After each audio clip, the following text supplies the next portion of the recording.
The key to changing the mindsets in India is education. The Ruby Road project started in 2012. My twin sister and I went to India and we met 2 girls that had been trafficked in India. We didn't have an organization back then. We were so moved by their stories that we came back to Australia and said, we have to do something about this. So we started by partnering with other not-for-profits working globally to fight sexual exploitation, sex trafficking, and we've networked with many organizations over the years. But specifically for me, I felt like it's time for me to focus on the issue of gender-based violence in India. So I started to research the rape culture in India. I did a lot of research on it, and I also spoke to a lot of teachers in India to see what is available in schools, what they teach children, where it's lacking, where the holes are. Started with the rape culture, but then I started to look into things like acid attacks. I started to look into things like dowry deaths, and that started to grip me, and I realized that this is all considered gender-based violence as a whole. So some of the statistics of gender-based violence in India are staggering. There's an increase in crimes against women by 15.3% in 2021 compared to 2020. 1 woman is raped every 16 minutes in India. Every hour, 1 woman dies because of dowry disputes. And 67% of acid attacks globally are in India. 70% of women who experience physical violence do not report it, and there are a lot of reasons for that. So the vision of the Ruby Road project is to break the cycle of gender-based violence. One of the ways we do that is through the Road to Respect programs.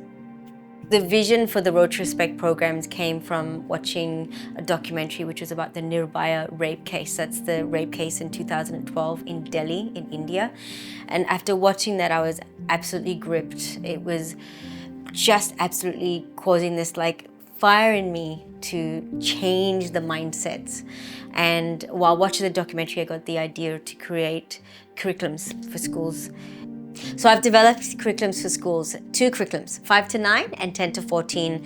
I've also created these beautiful workbooks that are colored. They have Indian children on them, Indian names, Indian pictures. So it's very relevant to the Indian culture.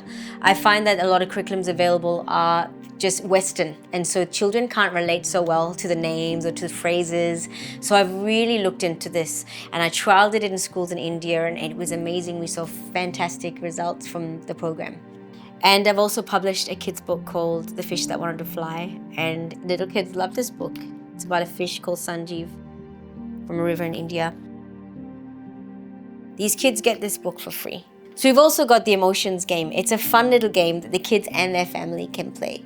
It teaches children and adults how to understand and manage their emotions. So it gives them the tools to manage their emotions, and it's very fun. These programs are designed to teach children respect. It's designed to teach children their identity, to teach them how to understand and manage their emotions, to recognize safe and unsafe touch, to deal with communication, how to communicate, how to deal with stress. With the Road to Respect program, I really believe that we're gonna help children to develop skills and tools for their life. It's lifelong skills and tools. We want children to thrive, both emotionally, mentally, socially, and this program helps to create more well-rounded children that will thrive as adults. The program has been amazing so far. We've seen incredible results. We have seen, and the reason why I went into India to trial it is to see how it works in different types of schools. We had private schools, we had public schools, we had schools with children that had access to the West, and we had schools with children that didn't even have access to technology. They live in a hut. So along with the curriculums that we've created for children, we've also created curriculums for teachers. We want the teachers to also know and understand this whole curriculum so that they can then reinforce the concepts that we're teaching to the children. Because if we're there for 12 weeks and we move on, children might forget the concepts that we've taught. This is so important. It's lifelong lessons, and we want teachers to be able to also grasp it, to be able to then reinforce it over time. We also offer sessions for parents.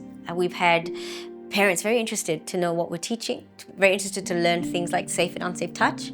how to educate their children on what to look for so that they can prevent being abused. Gender norms, stereotypes, parents are actually interested in that, very surprisingly.